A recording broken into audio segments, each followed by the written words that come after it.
እርግጠኝነት እመቤታችን በጳውሎስ ዘመን ላይ ኖራ ለቆሮንቶስ ክርስቲያኖች በሚያስተምርበት ወቅት ላይ ተገኝቶ ቢሆን ኖሮ ራሱ ጳውሎስ እንኳን እኔ ክርስቶስን እንደምመስል እናንተ እኔን ምሰሉ አይልም። እሷ እያለች ቢሆን ኖሮ እኔ ክርስቶስን እንደምመስል የሚለውን አረፍተ ነገር እሷ ክርስቶስን እንደምትመስለው እናንተም እሷን ምሰሏት ብሎ ነበር የሚናገረው። እና የኃጢአት ታሪክ የሌለባት የትላንትና ነውር ፈጸመች ተብሎ ሊነገርላት እንኳን አንደበት ይቅርና ሕሊና ሊያስበው የማይችል የሷ ቅድስናና ንጽህናን ተመልክቶ አንድ ሰው እንዴት ነው እርሷን አይቶ እርሷን አክብሮ እርሷን ከፍ አድርጎ እርሷን የሚገባትን ቤተክርስቲያን ውስጥ የተሰጣትን ቦታ ገልጦ እግዚአብሔርን ሸፈነ ተብሎ ሊነገርለት የሚችል ነኪር ነገሩ በእንቲአኪ ሀገረ እግዚአብሔር ሰላም ለኪ። ቅዱስ ፈቃድ ባለን ጥቂት ደቂቃ ሕያውና ዘላለማዊ የሆነውን የአምላካችንን ቅዱስ ቃል እንማራለን። ቤተክርስቲያናችን ለምን ስለ ድንግል ማርያም እንደምታስተምር ነው የምንማረው። የትምህርታችንም ርዕስ የሚሆነው አሁን ያልኳችሁ ነው። ለምን ቤተክርስቲያን ስለ እመቤታችን ታስተምራለች ይሆናል። እስኪ ለምን በሉ። ቤተክርስቲያን ስለ እመቤታችን ታስተምራለች። ይህንን ነው በዋነኝነት ርዕስ አድርገን የምንማረው። አምላካችን እንዲያስተምረን የእርሱ ቅዱስ ፈቃድ ይሁንልን። ለአንዳንዶች ስለ እመቤታችን በቤተክርስቲያናችን ውስጥ የሚሰበክ ስብከት የምንማረው ትምህርት በተወሰነ ጊዜና በተወሰነ ወቅት ብቻ የተያዘ ነው እንጂ በሁሉም ወቅት ስለዚህ ርዕሰ ጉዳይ ልናወራ ልንናገር ያልተፈቀደልን የሚመስላቸው ሰዎች አሉ። ምን ማለት ነው? የጌታን መወለድ ከልደት ውጪ፣ የጌታን ከሙታን መካከል መነሳት ከትንሣኤ ውጪ፣ የጌታችንን ዕርገት ካረገባት ከዛች ከዕለተ ዕርገት ውጪ ቤተክርስቲያን ስለ ክርስቶስ ዕርገት፣ ትንሣኤና ልደት ሌሎች ወቅታቶችን እየሰበከች አታስተምርም ተብላ አትነገርምም አትታዘዝምም ጭምር። ምክንያቱም አምላካችን ሰው ሆኖ በዚች ምድር ላይ ያደረጋቸው እያንዳንዱ ነገሮች በሙሉ ባረገባቸው ጊዜያትና ወቅታቶች ብቻ ክርስቲያኖች የሚያስታውሷቸው ሳይሆኑ በየዕለት ኑሯቸው በሙሉ እንዳይረሷቸውም ጭምር የሚታዘዙ ትእዛዛቶች ናቸው። በማወቅም ይሁን ባለማወቅ ክርስቲያኖች የምናረጋቸው ነገሮች ስለነዚህ ነገር የምንሰጣቸው ምስክርነቶች እንደሆኑ አናውቃቸው ይሆናል እንጂ ስለ ጌታችን ስለ ኢየሱስ ክርስቶስ መሞት ስለ ስቅለት ብቻ እየጠበቅን የምናወራው ጉዳይ አይደለም። ስለሱ ከሙታን መካከል መነሳትም ትንሣኤን እየጠበቅንም ጭምር የምናስተምረው ትምህርት አይደለም። ይህም በምን እናውቃለን ብትባሉ እያንዳንዱ ሰው ወደ ቅጽረ ቤተ ክርስቲያን ሲገባ ወይም ወደ ቤተ መቅደስ ገብቶ ለሥርዓተ አምልኮ፣ ለጸሎት፣ ለትምህርት ሲሰበሰብ ወደ ቤተ ክርስቲያን ደጅ ሲገባ በመሬት እየወደቀ የግዝት በዓላት ሆነው ካልከለከሉት በቀር 3 ጊዜ መሬቱን በግንባሩ እያስነካ እንዲሰግድ ይታዘዛል።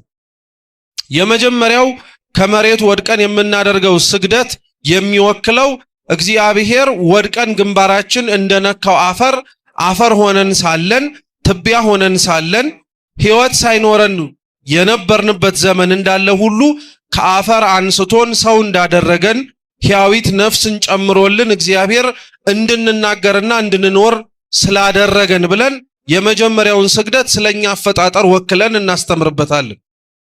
ሁለተኛ ሰግደን ስንነሳ እግዚአብሔር ቢፈጥረንም ካለመኖር ወደ መኖር አምጥቶ ሕይወት ሰጥቶ ቢያኖረንም እኛ ግን በኃጢአት በነውር በክፋት ወድቀን ተሰብረን ለመሞታችን ማጠየቂያ ነው።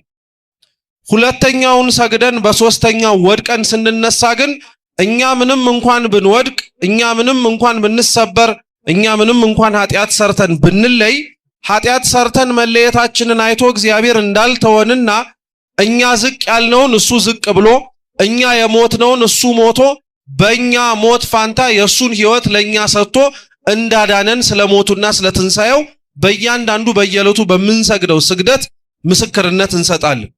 ምን ልላችሁ ፈልጌ ነው?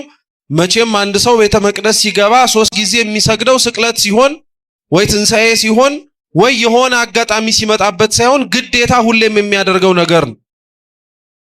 በዚህ ግዴታ በሚያደርገው በየዘወትር ስግደቱና በየዘወትር ወደ መሬት በሚያደርገው መንበርከክ ውስጥ ግን ከሚያቀርበው የአምልኮ ስግደት ባለፈ እግዚአብሔር እርሱን ለማድረግ ሲል እርሱን ለማትረፍም ጭምር ሲል የከፈለውንም ዋጋም ጭምር እንዲያስታውስ ቤተክርስቲያን በር ወይም ትምህርት አለያም ሥርዓት አዘጋጅታለታለች። ስለዚህ ክርስቲያኖች የአምላክን ሰው የመሆን ሥራውን በዓላቱን ጠብቀን እንደማናስታውሰው በየዕለቱ እንደምናስበው ሁሉ የአምላክን ሞቱንና ትንሣኤውን ግዴታ ስቅለትና ትንሣኤ እስኪመጣ ድረስ ሳንጠብቅ ዘወትር በቅዳሴያችን ሞቱን እንናገራለን፣ ትንሣኤውንም ዳግመኛ መምጣቱንም እንመሰክራለን ብለን እንደምንናገረው ሁሉ ስለ እመቤታችን ስለ ድንግል ማርያምም ቤተክርስቲያን ለማስተማር ፍልሰታን የምትጠብቅ ወይ የጽጌ ጾም የተባለውን የፈቃድን ጾም ከመስከረም 26 ጀምሮ ያለውን የምንጠብቅ አይደለም። ስለ እመቤታችን ዘወትር ቤተክርስቲያን ታስተምራለች። ይሄን ርዕሰ ጉዳይ ግን ከኛ ከቤተክርስቲያናችን ውስጥ ተቀምጦ ከሚማረው ሰው ጀምሮ እየሰማችሁኝ ነው፣ ውጭ እስካለው ሰው ግን ጠንቅቆ የማያውቀው ርዕሰ ጉዳይ ነው። ለምን መሰላችሁ? አንዳንዶቻችን ስለ እመቤታችን ቤተክርስቲያን ስታስተምር የሚመስለን እግረ መንገዳችንን ስለ ጌታ ስናወራ ስናስተምር ልንዘለው ማንችለው ርዕሰ ጉዳይ ስለሆነ ሳንወድ በግዳችን የምናወራው ትምህርት የሚመስለው ሰው አለ።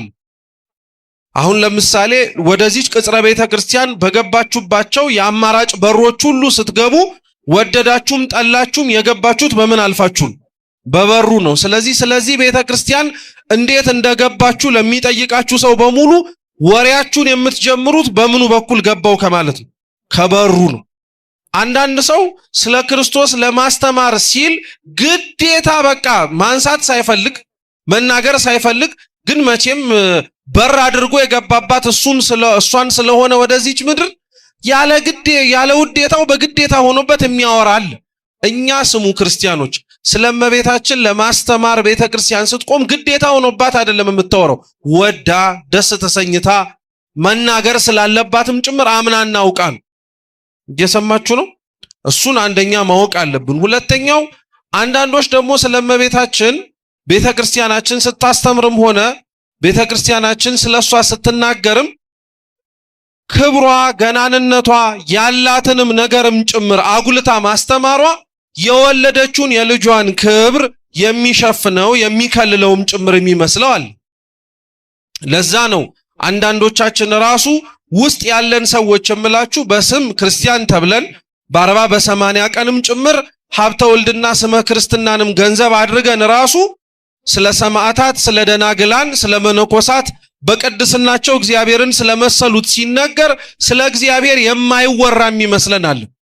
የእመቤታችን ክብር ከፍ ያለው ስለ እመቤታችንም ተደጋጋሚ ቤተክርስቲያን የምታስተምረው ክርስቲያኖች ስሙ፣ ቅዱስ ጳውሎስ ለቆሮንቶስ ምዕመናን አስተምሮትና ጽፎት ባለው መልእክቱ ላይ ሁላችሁም የምታውቁትን ጥቅስ ሲያስተምርና ሲናገር ታውቁታላችሁ። እኔ ክርስቶስን እንደምመስል እናንተም ማንን ምሰሉ የሚለው እኔን ምሰሉ የሚለው ቅዱስ ጳውሎስ ለቆሮንቶስ ክርስቲያኖች ይህን መልእክት ሲያስተላልፍ እንዲመስሉት እያዘዛቸው ያለው እሱ የመሰለውን ክርስቶስን ሳይሆን አስቀድሞ መጀመሪያ ማንን? ራሱ ጳውሎስን። መጀመሪያ ጳውሎስን መምሰል ይቀድማል ክርስቶስን ከመምሰል አስቀድሞ። ምክንያቱም እነሱ ጳውሎስን የማይመስሉት ሰዎች ክርስቶስን ለመምሰል የራቁ ሰዎች ስለሆኑ፣ ስለዚህ አስቀድማችሁ መጀመሪያ ክርስቶስን መምሰል የምትሹ ከሆነ የምትፈልጉ ከሆነ እኔን ምሰሏል።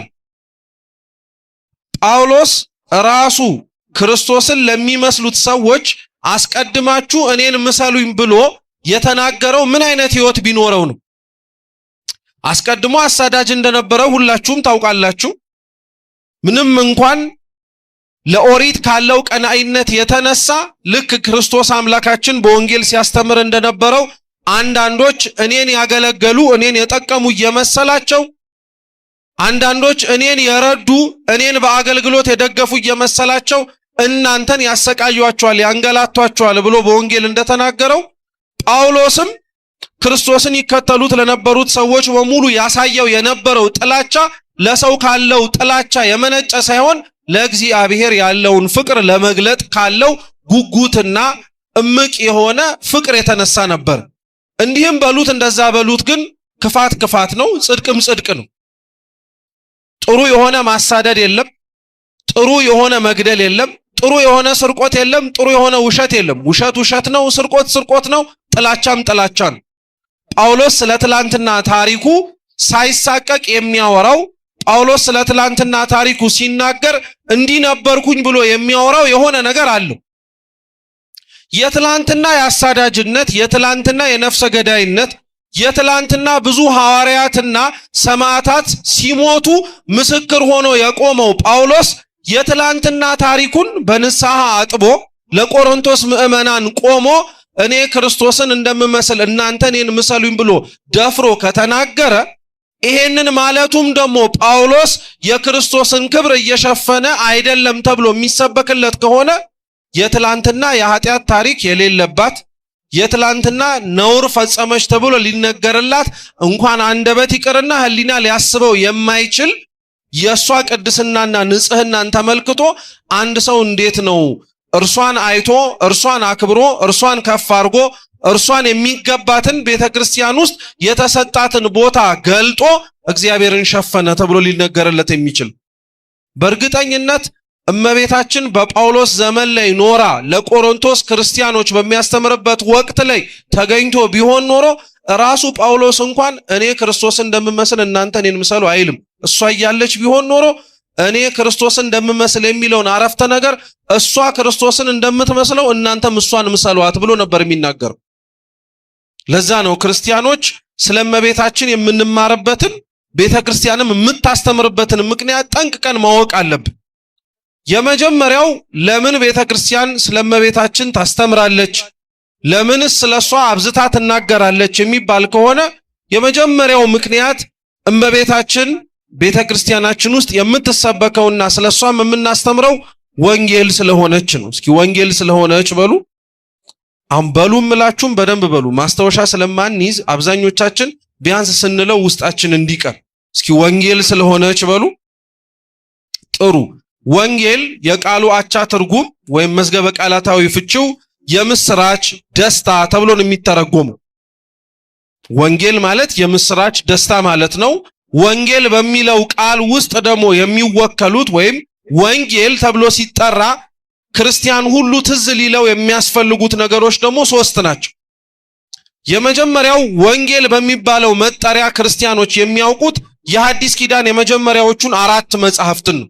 የማቴዎስ፣ የማርቆስ፣ የሉቃስ፣ የዮሐንስ ወንጌል። እነዚህ መጻሕፍት ወንጌል እየተባሉ ይጠራሉ። ምን ወንጌል አስባላቸው? እነዚህን መጻሕፍት ምን ወንጌል አስባላቸው? ለምን ወንጌል ተባሉ? ለምን የምስራች ተብለው ተጠሩ ቢባል እነዚህ 4 መጻሕፍት በዋነኝነት የሚያወሩት የሚያስተምሩት ስለ አምላክ ሰው መሆን ነው። ለዚህች ምድር ከተሰበከላት ትልቅ ዜና፣ ለዚህች ምድር ከተነገረላት አዲስ ነገር እስካሁን ወደፊትም ጭምር ሊመጣ የማይችል አንድ የተደረገ ነገር ቢኖር የአምላክ ሰው የመሆን። ከዚህ በላይ ትልቅ ተአምር ለዚህች ምድር ሊደረግላት አይችልም። ተደርጎላታልም ጭምር። ትልቅ ተአምር ነው። የአምላክ ሰው የመሆን ዜና ትልቅ ተአምር ነው። ትልቅ የምስራች ነው። ትልቅ ዜና ነው። እንደዚህ 4 መጻሕፍት ስለ አምላክ ሰው መሆን ነው የሚያወሩት። በዚህች በኖረባት በ33 ዓመት ቆይታው ውስጥ በመሬት ላይ በተለየ መልኩ እንዴት እንዳስተማረ የቃሉን ትምህርት፣ የእጆቹን ተአምራት፣ ያረጋቸውን ነገሮች በሙሉ ተጽፈው ይገኛሉ 4ቱ ወንጌላት ውስጥ። ስለዚህ መጀመሪያ ወንጌል የሚባለው እነዚህ 4 መጻሕፍት እንደሆነ እንዳትረሱ። እነዚህ 4 መጻሕፍት ውስጥ ወንጌላውያን ስለ ክርስቶስ የሚችሉትን ያክል ጽፈዋል። ሁሉንም አልጻፉም። የሚችሉትን ያክል ጻፉ የተባሉትን ግን ጽፈዋል። አንዳንድ ሞኝ የሆነ የዋ የሆነ ሰው ግን አለ። ወንጌል ላይ ሁሉም ተጽፎ ያለቀለት ይመስልና ምንም ነገር ወንጌል ላይ ቢፈልግ የማያጣም ይመስለው። ወንጌላት እንኳን ሁሉ ነገር ስለ ክርስቶስ ጽፈው ሊያስቀምጡ ይቀርና እሱ ስላረጋቸው ተአምራት ራሱ ሙሉ በሙሉ ጽፈው አልጨረሱ። ይሄም በምን እናውቃለን ብትሉ ራሳቸው ወንጌላውያኑ እንደዛ ብለው ስለተናገሩ። ቅዱስ ዮሐንስ ወንጌላዊ በዮሐንስ ወንጌል ምዕራፍ 20 ቁጥር 30 ላይ፣ በዮሐንስ ወንጌል ምዕራፍ 21 ላይ 2 ተመሳሳይ የሆኑ ሐሳቦችን ተናግሯል። እንደሱም ምንድናቸው? ጌታችን መድኃኒታችን ኢየሱስ ክርስቶስ ያደረጋቸው ብዙ ምልክቶች እንዳሉ፣ ሁሉን በእያንዳንዱ ቢጻፉ ግን ለተጻፉት መጽሐፍት ራሱ ዓለም እንደማይበቃቸው መስክሮ ተናግሯል። እስኪ ምልክት በሉ። ምልክት ማለት በግዕዝ ተአምር ማለት ነው። ጌታ በመሬት ላይ ያረገው ተአምር ብዙ ነው። ሁሉ በእያንዳንዱ ቢጻፍ ለተጻፉት መጽሐፍት ራሱ ዓለም አይበቃቸውም ብሎ ተናገረ ማለት ዮሐንስ ተጽፎ የምታነቡት ተአምር ራሱ ፈጽሟቸዋል ተብሎ የተነገሩት ሁሉም አይደለም። ሁሉም ቢጻፍማ ለተጻፈው መጽሐፍት ራሱ ዓለም መሸከም አይችልም አለ። ራሱ ቅዱስ ዮሐንስ ደግሞ ምን አለ? ምንም እንኳን ሁሉም ተአምር ተጽፎ ተመዝግቦ ሊገኝ የማይችል ቢሆንም የተጻፈው ግን እርሱ ክርስቶስ ኢየሱስ እንደሆነ በስሙ ታምኑ ዘንድ ጽፈንላችኋል አለ። ስለዚህ ሁለት ነገር ልብ ብላችሁ ያዙልኝ። አንደኛ ሁሉም አልተጻፈም፣ ሁለተኛ የተጻፈው ግን ለማመን በቂ እንደሆነ ነው። እኒህን ሁለት ነገሮች ወንጌል ራሱ ስለራሱ ሲመሰክር እናገኘዋለን። ስለዚህ ወንጌላቱ ሁሉም ነገር የተጻፈበት አይደለም።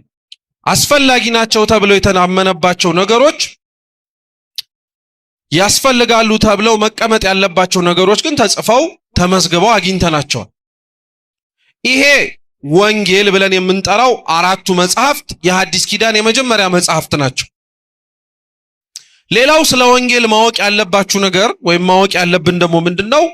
ወንጌላውያን ጸሐፊያኖቹ የተለያዩ ይሁን እንጂ የሚያወሩት ርዕሰ ጉዳያቸው ግን አንድ ነው። ማቴዎስም፣ ማርቆስም፣ ሉቃስም ዮሐንስም ስለ አምላክ ሰው መሆንና ይህ ሰው የሆነው አምላክ ደግሞ እኛን እንዴት እንዳዳነን ነው ዋነኛ ጉዳያቸው። ሌላው ውስጥ ለውስጥ የተጻፉት ታሪኮች እንደ አስፈላጊነታቸው የተጻፉት ለኛ ማስተማሪያና ተግሳጽ እንዲሆኑ ነው። ዋና ጉዳያቸው ግን ስለ አምላክ ሰው መሆን። ወንጌል የሚባለው መጀመሪያ አራቱ መጽሐፍ ነው። ሁለተኛው ወንጌል እየተባለ የሚጠራው ደግሞ ጌታችን ኢየሱስ ክርስቶስ ነው። ማን አልኳችሁ? ጥሩ። ከቤተ ክርስቲያን ውጪ ያለ ሰው እንዲህ ሲል ሰምታችሁ ታውቃላችሁ? ቤተ ክርስቲያን እኮ ወንጌል አትሰብክም ሲል ሰምታችሁ ታውቃላችሁ? ወይ ሲባል ሰምታችሁ አታውቁም? እንዴት ያለ ሰፈር ነው ደግሞ! በጣም የሚታወቅ በየዕለት ተዕለቱ በሚባል ደረጃ የቤተ ክርስቲያን የሚቀርባት ቋሚ ክስ ቢኖር ቤተ ክርስቲያን ምን አትሰብክም። መቼም ወንጌል ሲባል መጽሐፉ እንዳልሆነ ግልጽ ነው። መጽሐፉን ከየት አምጥተውት ራሱ እሷን ይከሷታል። ወንጌል አትሰብክም ሲባል ወንጌል ተብሎ የተጠራው ማን ነው? ክርስቶስ ነው። ግን ወንጌልን ክርስቶስ አድርገው እነሱ ለክስ ስላቀረቡት አይደለም ወንጌል ክርስቶስ የሆነው። በነገራችን ላይ ወንጌልን ክርስቶስ እንደሆነ የነገረን መጀመሪያ ራሱ ገብርኤል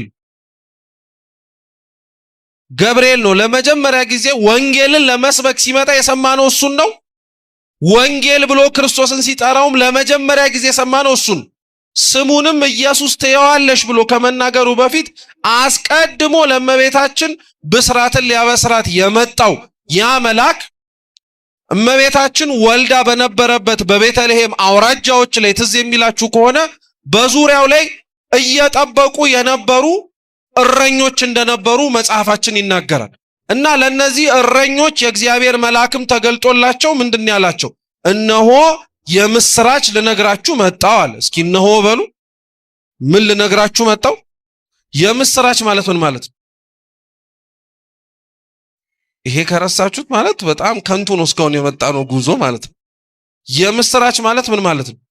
ወንጌል ማለት እኮ ነው። ዙሪያው ላይ ለነበሩት እረኞች እነሆ የምስራች ልነግራችሁ መጥቻለሁ አለ። ምስራች ማለት ምን ማለት ነው? ወንጌል። መች ተጻፈ ወንጌል? የት የተጻፈ ወንጌል አለ? ገና ማቴዎስ፣ ማርቆስ፣ ሉቃስ፣ ዮሐንስ መች ተመረጡ? መች መንፈስ ቅዱስ ወረደላቸው? መች ብዕራቸውን አንስተው ስለ አምላክ ሰው መሆን መጻፍና ማስተማር ጀመሩ? አልተጀመረም። እነሆ የምስራች ግን ልነግራችሁ መጣሁ አለ ገብርኤል። አላቆመም ደግሞ። ዛሬ በዳዊት ሀገር መድህን እርሱ ኢየሱስ ክርስቶስ ምን ተደርጎላችኋል አለ?